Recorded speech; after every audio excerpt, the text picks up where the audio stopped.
मित्रांनो, ई श्रम कार्ड काढणं खूप महत्त्वाचं आहे. जर तुम्ही आतापर्यंत ई श्रम कार्ड काढलं नसेल, तर तुम्हाला जे सरकारकडून बेनिफिट जे फायदे मिळणार आहेत, ते मिळणं बंद होऊ शकतात. ई श्रम कार्ड सोप्या पद्धतीने कुठेही सीएससी सेंटरवर न जाता घरी बसल्या तुम्ही तुमच्या मोबाईलच्या माध्यमातून काढू शकतात. कसं काढायचं स्टेप बाय स्टेप संपूर्ण माहिती या व्हिडिओमध्ये सांगितलेली. व्हिडिओला संपूर्ण पहा. मित्रांनो, मी चंद्रकांत पाटील तुम्हाला अशा नवनवीन सरकारी योजनेबद्दल माहिती देत राहतो. चॅनलला सबस्क्राईब करायला विसरू नका. ई श्रम कार्ड कशा प्रकारे काढायचं याची तंतोतंत माहिती मी या व्हिडिओमध्ये सांगणार आहे. पहिले तुम्हाला e-shram.gov. या वेबसाईटला यायचं. याची लिंक मी डायरेक्ट डिस्क्रिप्शनमध्ये दिली. आल्यानंतर तुम्हाला इथं नाव दिसणार रजिस्ट्रेशन ई श्रम कार्ड या टॅबवरती क्लिक करायचंय. स्टेप बाय स्टेप माहिती सांगणार आहे. या व्हिडिओला संपूर्ण पहा. इथं आल्यानंतर तुम्हाला इथं जागा इंटर मोबाईल नंबर, इथं मोबाईल नंबर टाकायचा आहे. जो आधार कार्डला लिंक असणार आहे तो मोबाईल नंबर इथे टाकायचा आहे आणि हा जो कॅप्चा आहे तसं तसं इथं टाकून द्यायचा आहे.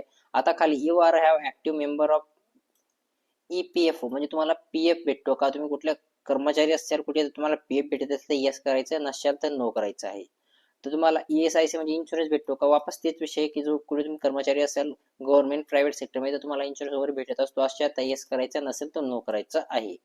आता मी सर्व डिटेल भरतो. मी डिटेल भरून घेतलेली. सेंड OTP वरती क्लिक करतोय. सेंड OTP वरती क्लिक केल्यानंतर तुम्हाला इथं OTP टाकायचा आहे, पुन्हा हा एक कॅप्चा टाकायचा आहे आणि सबमिट या टॅबवरती क्लिक करायचं आहे.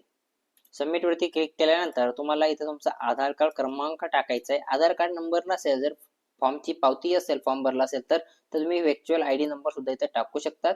इथे तुम्हाला 3 ऑप्शन पाहायला मिळतात फॉर्मसाठी. एक फिंगरप्रिंट तुम्ही कस्टमरचं घेऊ शकतात, तुम्ही त्याचा OTP घेऊ शकता, त्याचा आयरेस घेऊ शकता. तर इथं OTP बेस करायचं ज्याच्या आधार कार्डला मोबाईल नंबर लिंक असेल OTP येईल. इथं कॅप्चा टाकायचा आहे. कॅप्चा टाकल्यानंतर इथं या टिक वरती टिक करायचं आणि सबमिट वरती क्लिक करायचे.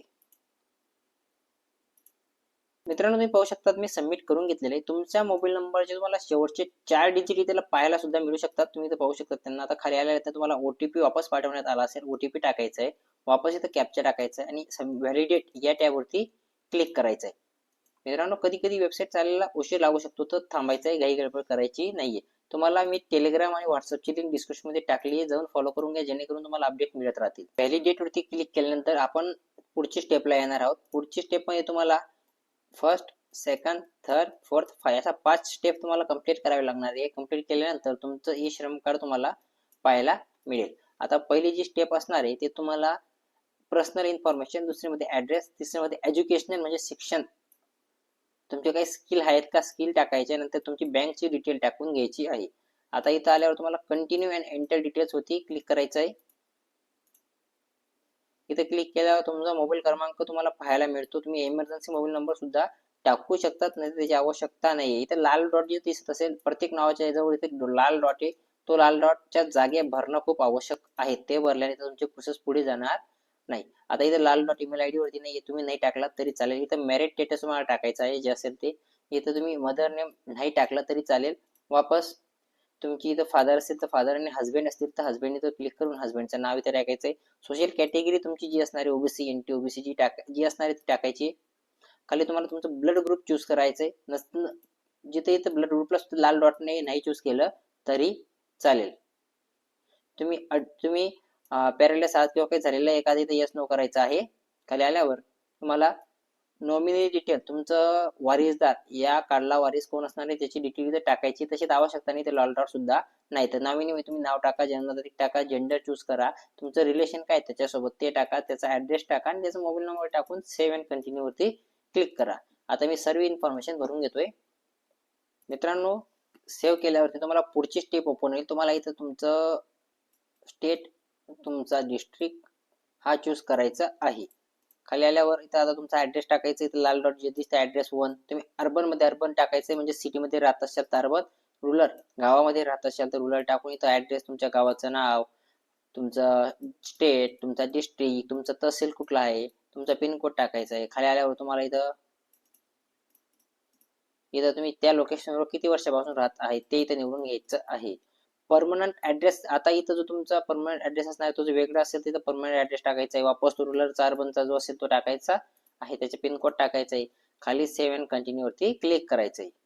मित्रांनो, सेव्ह अँड कंटिन्यू केल्यावर आता आपण एज्युकेशन क्वालिफिकेशन वरती येणार आहेत. आता एज्युकेशन क्वालिफिकेशन मध्ये इथं तुम्हाला क्वालिफिकेशन निवडायचं आहे. इथं प्रायमरी सेकंडरी जे तुमचं एज्युकेशन झालं तर पोस्ट ग्रॅज्युएशन ते निवडायचं. तुम्हाला सर्टिफिकेट अपलोड करायची गरज नाही. इथं लाल डॉट नाही म्हणून काही आवश्यकता नाही सर्टिफिकेट अपलोड करण्याची.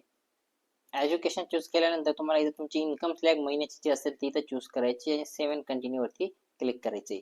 क्लिक केल्यानंतर हा इथे इम्पॉर्टंट जे आहे ना इम्पॉर्टंट फॅक्टर काम करणार आहे. कसं की तुम्हाला आहे ना इथे तुम्हाला तुमचं जे स्किल बेस आता प्रायमरी म्हणजे तुमची प्रायमरी स्किल काय आहे, सेकंडरी काय आहे, हे महत्वाच्या गोष्टी आहेत. किती वर्षाचा अनुभव आहे त्याच्यात ते आपण हळूहळू फील करणार आहोत. आता you are working with the platform mobile apps Ola Zomato तुम्ही याच्यावरती काम करत आहात का? तर नाही तर नो केलेलं आहे.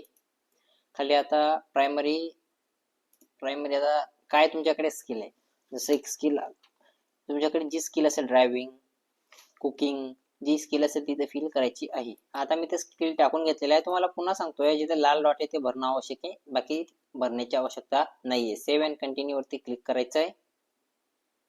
नेक्स्ट तुम्हाला लास्ट स्टेप जी असणार आहे ती कंप्लीट करावी लागणार आहे. बँक डिटेल भरावी लागणार आहे. आता इथं तुम्ही तुमची बँक आधार कार्डला सेटिंग आहे का? यस केलेलं आहे. तुमची बँक आधार कार्डला सेटिंग असायलाच पाहिजे. जे पैसे इन फ्युचर येणार आहेत ते आधार कार्डच्या सेटिंग बँक वरती येणार आहे. तुम्ही इथं कुठलीही बँक टाकली तरी ते बँक गृहीत धरली जाणार नाही. म्हणून जी बँकला आधार सेटिंग असेल त्याच्यातच येणार आहेत. आता इथं तुम्हाला आधार कार्ड नंबर जिथं लाल डॉट एका लाईनी म्हणून इथे टाकणं कंपल्सरी नाही. म्हणून मी सेव्ह अँड कंटिन्यू क्लिक करतोय.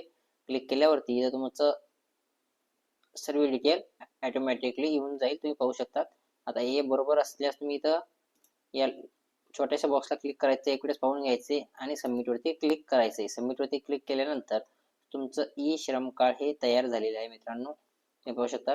इथं छोट्याशा इथे तुम्ही डाउनलोड UAN कार्ड वरती क्लिक करायचंय. क्लिक करून तुम्ही त्याची प्रिंट सुद्धा काढू शकता. हे डाउनलोड झालेलं आहे. तर मी आशा करतो या व्हिडिओमध्ये की तुम्हाला व्हिडिओ समजला असेल. नसेल समजला तर कमेंट करा. नक्की कमेंटमध्ये प्रश्नाचं उत्तर द्यायचा प्रयत्न करेल.